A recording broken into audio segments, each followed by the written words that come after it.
How's it going, everybody? ChaoticMeatball here, and welcome back to the channel. So today, we're taking another comment suggestion for a legendary hardcore Nuzlocke, this time taking on Black 2 and White 2 with Meloetta. I've never used this Pokemon before, though when I saw the suggestion, I knew I wanted to try it. Meloetta has an alternate pirouette form that it can transform into mid-battle upon the use of the signature move Relic Song, essentially giving me access to the normal, psychic, and fighting types all at the same time, relatively. That in and of itself is cool, but they also have different base stats, with the Aria form being geared towards special attack and special defense with a base 128 in each, 77 in the physical stats, 100 in HP and 90 in speed, but the pirouette form swaps the 128s into attack and speed, while both special stats take the base 77, defense takes the base 90, and HP stays at the same 100. So we don't necessarily get a thick defense stat with the pirouette form, it's at least a small enough boost that may help me in surviving certain attacks. I'm excited to just get into this one though, but before we do, make sure to subscribe to the channel as well as the other channels I contribute to, those being my second channel, ChaoticMeatball TCG, where I do Pokemon and Yu-Gi-Oh! TCG content, and challenges as well, and Beast Coast Pokemon, the collaborative channel I'm a part of along with Aaron Cybertron Zhang, James Beck, and Celio's Network. Oh yeah, also leave a comment down below letting me know what other legendaries and games you want me to take them on in. I'm always looking for new ideas, and what you guys want to see is usually top priority. With that though, let's get into it. I changed my starter here from Tepig to Meloetta, seeing as none of them were really gonna give me much trouble anyway, but to keep myself from having type advantage early, Oshawott was the only reasonable starter choice for the rival. Seeing as I get Confusion at level 11 for Pignite and Emboar, and Acrobatics at level 26 to take care of the grass line. This is a simple 2 rounds and a KO for me though, winning me the fight and leading to the most tedious part of the Nuzlocke, Eevee Training. I am going for entirely speed and special attack, no attack focus whatsoever, as I think the special side is going to be what I need more of. Thankfully, Gen 5 EXP scaling makes condensing EVs in early game very, very easy, just a long and arduous task that I definitely had to sit through. And didn't cheat whatsoever to save my precious time, no siree, I did not.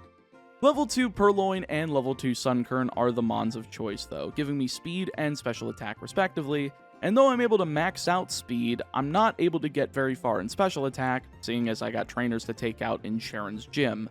They're both required because he said so, I guess, forcing me out of some extra power, but it's not a problem, I'll just top them off before the second gym. Sharon leads off with a level 11 Patrat, so I go with Confusion, outspeeding and nearly KOing in one shot as he uses Work Up, and because he's slower, he's potion locked. I can just spam 2 quick attacks for the KO, leading to Lillipup.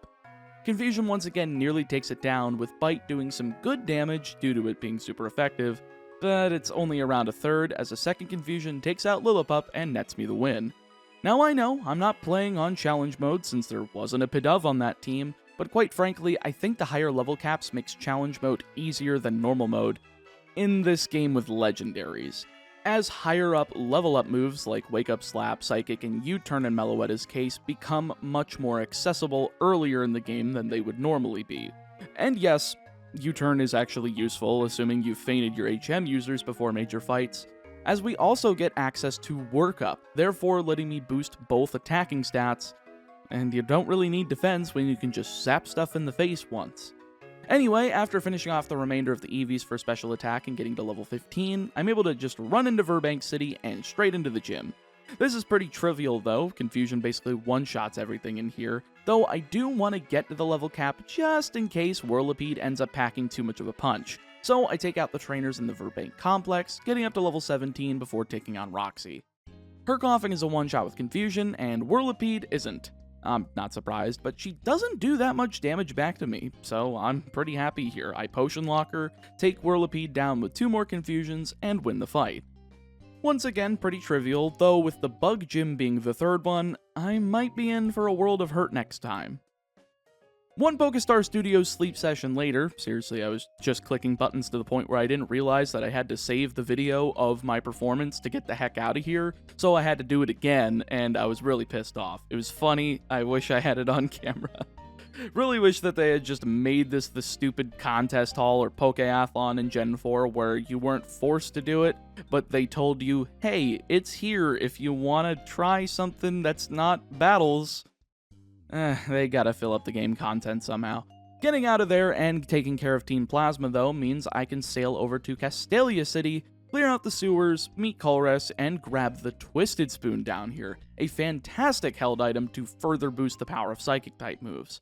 There's also some other stuff that I can grab around here, like the EXP share in case I need to use an HM user as an experience dump for later points, but most importantly, this is the place where I can teach Meloetta Relic Song.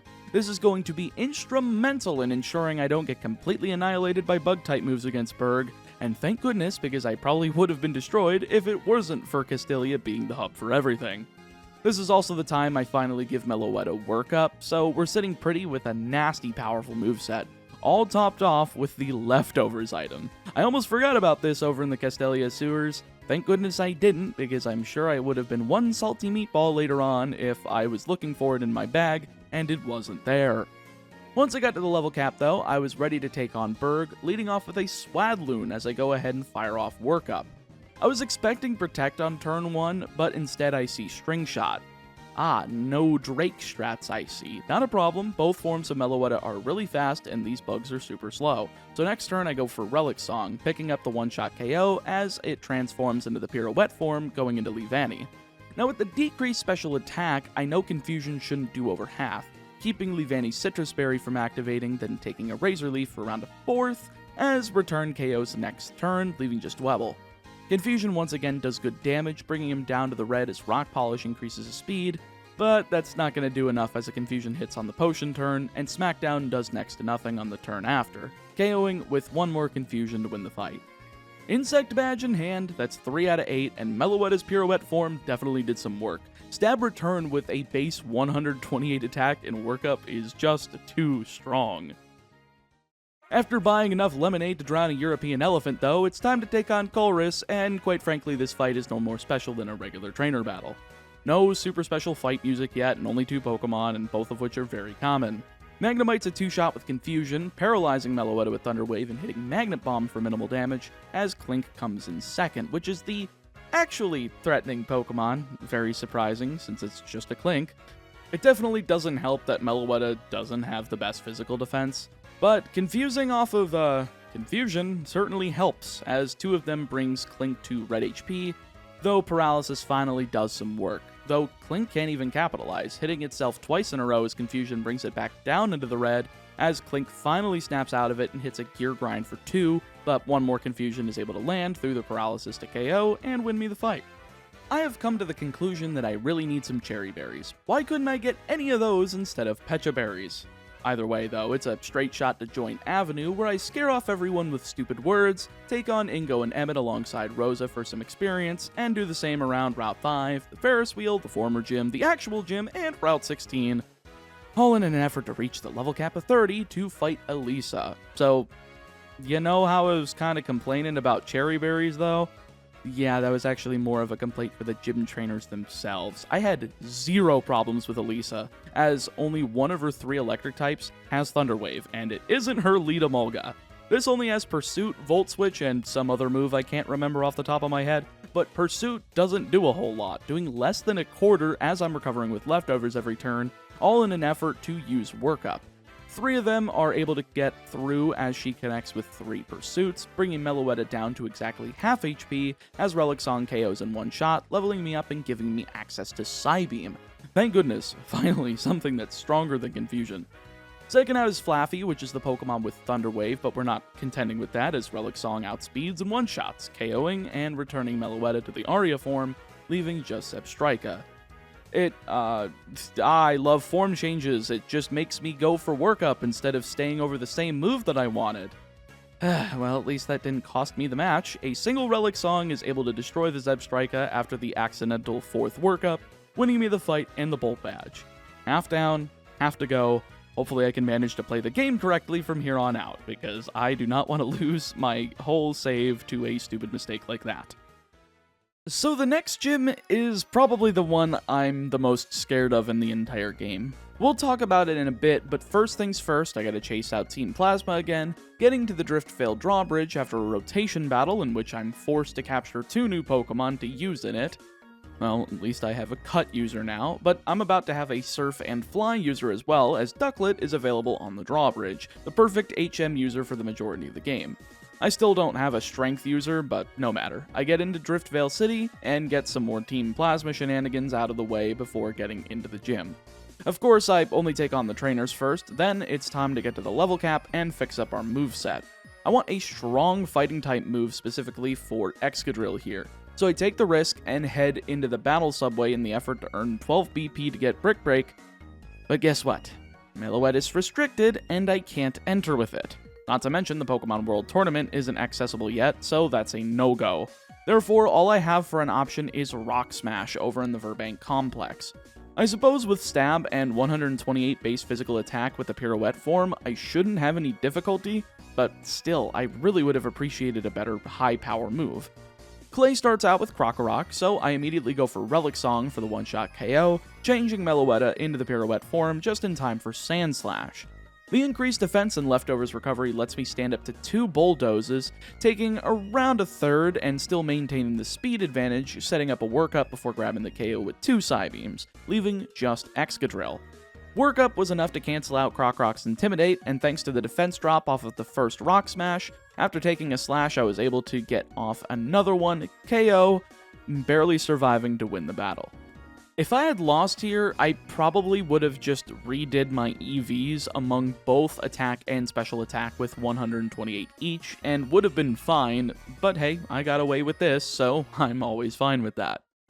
The Pokemon World Tournament has a few major battles against Hugh, Charon, and Colress, but they're all locked at level 25, while Meloetta's still at level 33, so they're all essentially set up with Workup and Sweep, with the exception of Colress, who paralyzes Meloetta with Magneton, but the healing off of leftovers helps keep Meloetta alive, though that was hilariously shut off by Elgium's Heal Block.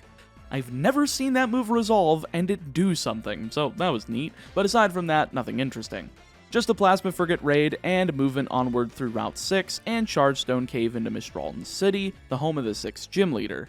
Now, of course, Skyla uses Flying type, so the Pirouette form of Meloetta is a no-go, absolutely not. But even in the Aria form, Swoobat is just the bane of my existence. The 2 gym trainers that had them in this gym specifically were the most annoying things possible, nearly ending the run both times.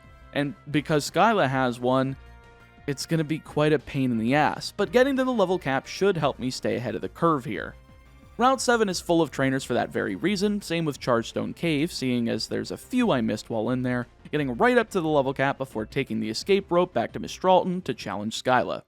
Of course, she kicks off with said Swoobat, but this one isn't as annoying as the trainer ones, as she has no stat buffing moves, Meloetta has no gender, therefore Attract doesn't work, and the only good attacking moves it has are Assurance and Acrobatics, which are both physical and a type that Swoobat does not specialize in. But of course, on turn 1 she gets a critical with Acrobatics after I use Workup, doing around 75% of my health. And because of that, I just might be boned here, and especially after I notice that Relic Song fails to KO, I'm pretty much dead, but she uses Assurance thinking that I'm staying in the Aria form, giving me another turn, and essentially giving me 2 turns of leftovers recovery thanks to the potion turn following up.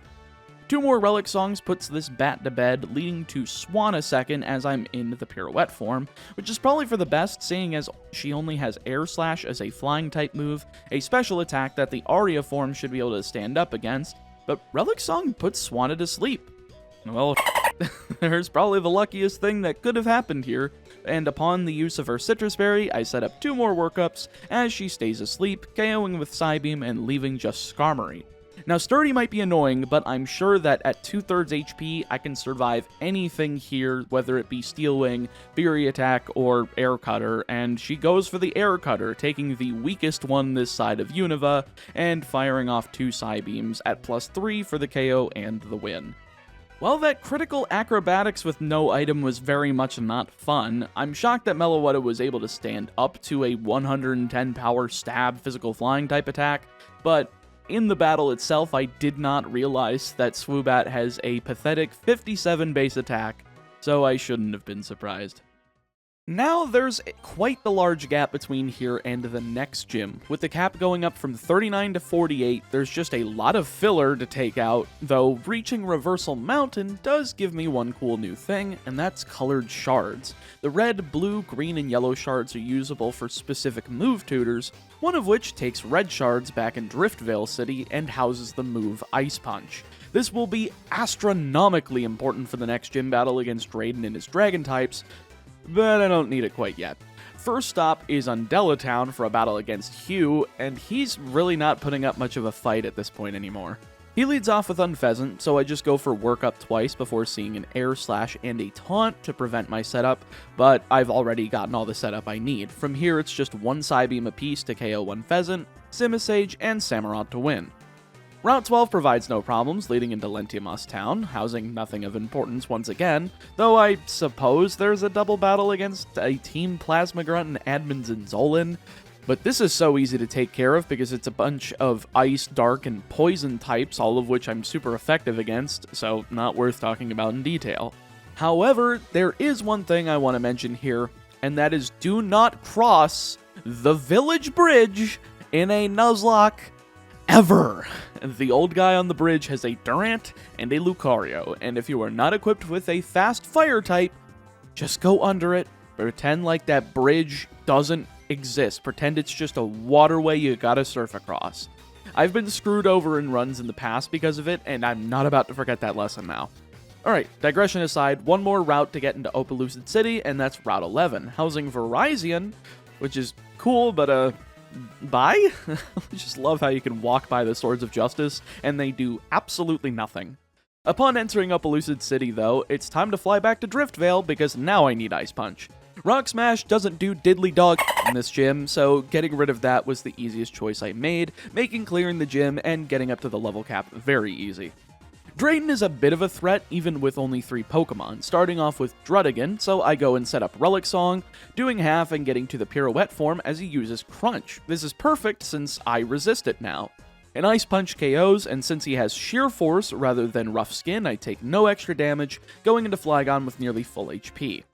I know I can one-shot this thing with Ice Punch due to a quad weakness, but I cannot do the same to his Haxorus, so I sit around and use Work Up 3 times, taking 2 Earth Powers and a Dragon Tail, thankfully with no HM users in the party to get switched out into, unless that's Dragon Rush, I don't remember, KOing with Ice Punch and leading to Haxorus, who's outsped and KO'd on the following turn to end the fight.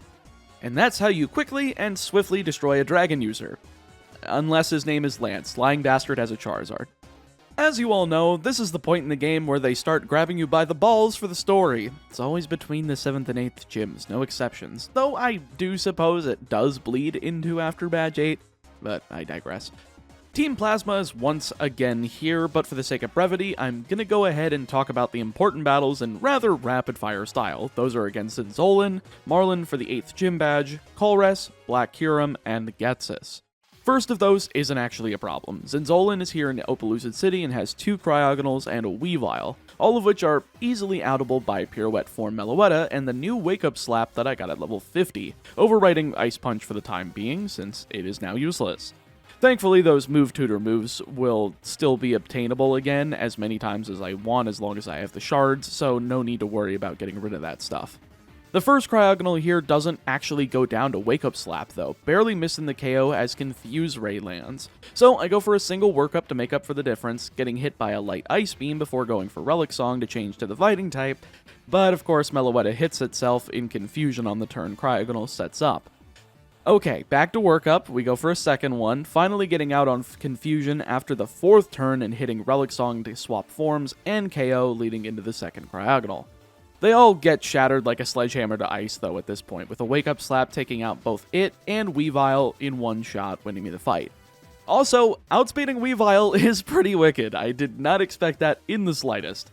The Shadow Triad doesn't really hold me back too much, they're not a problem, so it's time to head to Humalao City for Marlin, but not before some preparation. There's a few new TMs that I can grab, primarily Energy Ball and Charge Beam for super effective choices. I'm not going into the pirouette form at all during this gym, so I just overwrote Wake Up Slap and Relic Song in order to keep Psybeam and Work Up getting through without going over the level cap, since boy howdy, I was very close to screwing myself over here. Marlins leads off with a Caracosta with Sturdy, so I figured going for Charge Beam and baiting for a special attack boost was best. And upon doing over half with the first and seeing Shell Smash doing no damage because it's a stat-based move, I just went for the second, getting yet another boost and KOing as Wailord came in second. The rest of the team just falls like a ton of bricks. Energy Ball is a one-shot to both it and the next Pokemon Jellicent, winning me the last batch of the Unova region completely damageless. Now, that's a pretty strong finish to the badge hunt, but we're not quite done with the run. We still have probably the hardest fight coming up here shortly. Alright, time to end the plasma stuff for the run, and both Colress and Ghetsis are very much big threats in this game. Colress has two Pokemon with both Sturdy and Thunder Wave, meaning that just grabbing a single Cherry Berry won't do the trick. Instead, I'm going to have to rely on Relic Song to put either one of them to sleep. Preferably the first one so that I can get Work Up set up earlier on in the fight, but either one should be able to give me an easy path to victory.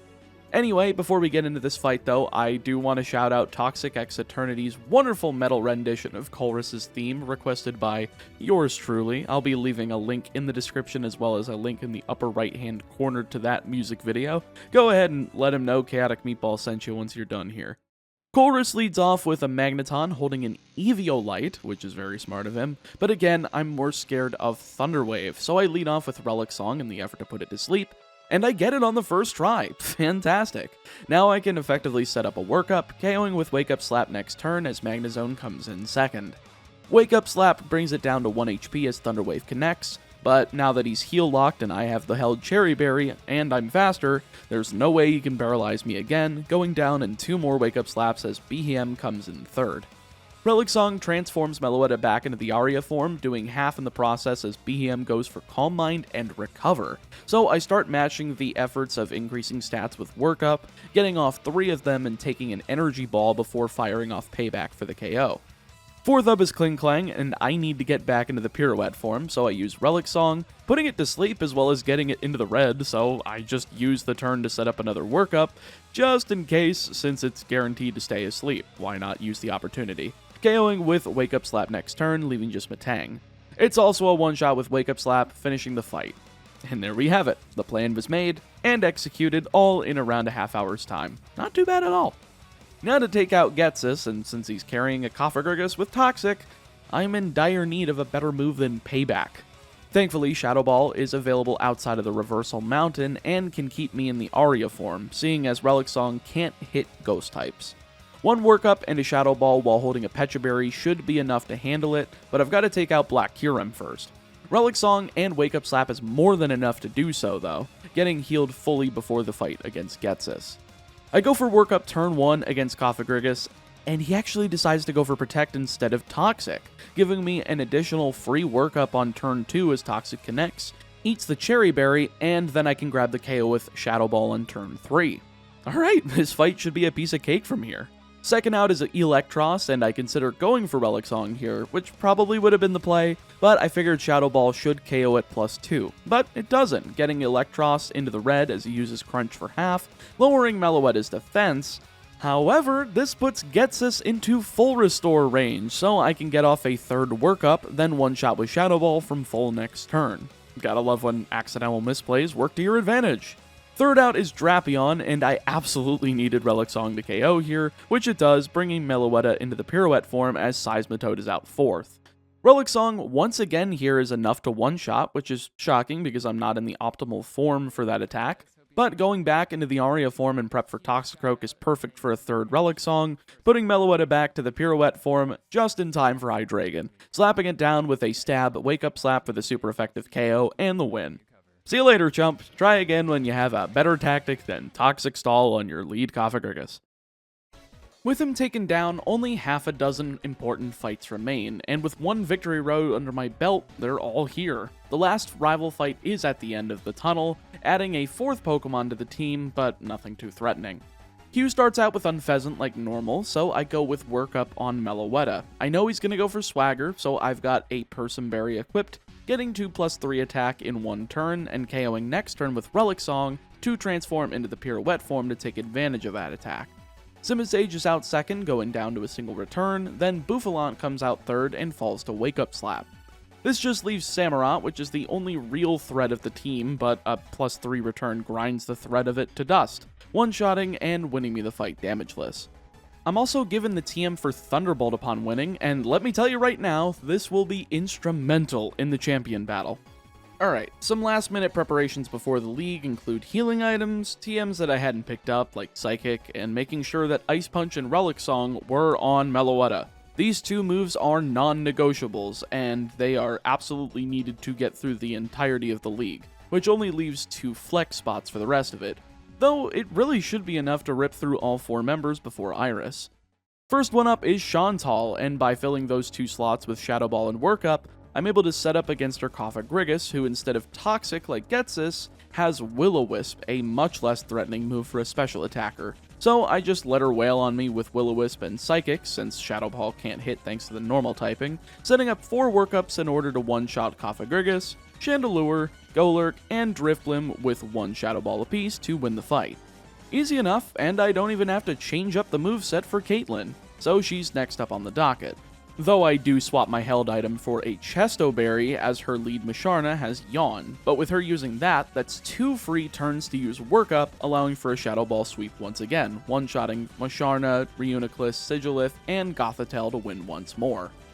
So those 2 were extremely easy, but the next 2 are gonna be a little bit harder. Marshall's up third for me, and the main reason behind him being difficult is due to that sturdy sock. I'm sure that I could just use 1 Psychic on everything else and KO from there, but Payback sounds like a nasty thing to take. So I do make sure to lead off with a single Workup just in case against Throw, but I dodge a Rock Tomb so I don't take any damage, one-shotting it, and Mian Xiao with Psychic as Sock comes in third. Sure enough, Payback does around 80% after a Psychic takes him to 1 HP, though at this point he's heal locked and I'm free to KO after another 2 Psychics, leaving just Conkeldurr to fall to a single Psychic. I said harder, I didn't mean much harder. Well, at least in Marshall's case, Grimsley is actually the only real threat of the league, and that's due to the Dark typing, but to mitigate this I can swap out Psychic for Return, then Rock Smash because I wanted super effective. I don't know, my brain just likes super effective over 102 power. Either way, it does work out, as Liepard is the lead. Relic Song barely doesn't one-shot, allowing for the form change and a light Night Slash to land before barely any damage. This gives me time to set up a Workup on the healing turn, then on the second turn in order to take an Aerial Ace. So yeah, that basically makes this fight a non-issue. I proceed to do the process for a few more times, plenty enough to one-shot Liepard, Scrafty, Bisharp, and Krookodile, all with 1 Rock Smash apiece to finish off the league. Not bad at all, Meloetta sure has been versatile here. Last up is Iris, and the only change I had to make here was Rock Smash for Thunderbolt. I guess I only really needed 1 flex spot in the moveset then, because Workup has stayed here the entire time. Anyway, it's 1 versus 6 as she leads off with Hydreigon, and I know it's stupid, but I'm gonna stay in Aria form. This is because this Hydreigon doesn't have a single Dark-type move, and that means that Meloetta can just absorb 3 Dragon Pulses, fire off 3 Workups, and then an Ice Punch to get Hydreigon into the red, which then forces a full restore on the turn that I use my 4th and final Workup, KOing next turn with an Ice Punch as Haxorus comes in second. Now this thing has X-Scissor, so of course it's going to go for that against the Psychic type, not to mention it has a Focus Sash, so I can't one-shot whatsoever, but by using Relic Song, I can change the typing, resist X-Scissor instead of being KO'd by the super effectiveness of it, take out the Sash, and KO next turn with an Ice Punch. 2 down, 4 to go as Dretigan comes out, and seeing as this is another Sheer Force one, I can safely use Ice Punch to KO and not take any residual damage off of Rough Skin. Half down as Aggron comes out, and yeah, it's just a Thunderbolt sweep from here, one-shotting Aggron, Archeops, and Lapras to win the challenge. Gotta say, Meloetta was a little bit more strategy-conducive compared to other legendaries. The ability to swap types and stats mid-battle on a single Pokemon made for an entirely different experience, not to mention both of them had the normal typing, making Relic Song stab no matter what, and therefore an always solid move. I'd love to try Meloetta in any of the other generations, though I say that and then begin to realize that I don't enjoy playing anything past this generation outside of remakes and Ultra Sun and Moon. Boy, this franchise has taken a bit of a quality rut, hasn't it? Here's hoping Scarlet and Violet bring the main series back on track as Legends Arceus began that trend. Thanks for watching, everybody. If you enjoyed the video, make sure to check out this other one on screen. You'll probably enjoy it too. And if you really enjoyed the content and want to help support the creation of it, you can head over to my Patreon page and help support for as little as $1 per month. Speaking of which, shoutouts to my $5 and above patrons: Anna Keenum, Marshmallow, Aaron Rhinesmith, Cryptic Gamer, I'm Flo, Jacob Johnson, Casper Kirkpatrick, Ohm Maloney, Leon Matog, Zeno, Zachary Keever, Scotty, Arantula, Andy, Joshua Johnson, and Justin Dimmenstein. Stay safe, stay healthy, and I'll see you guys next time.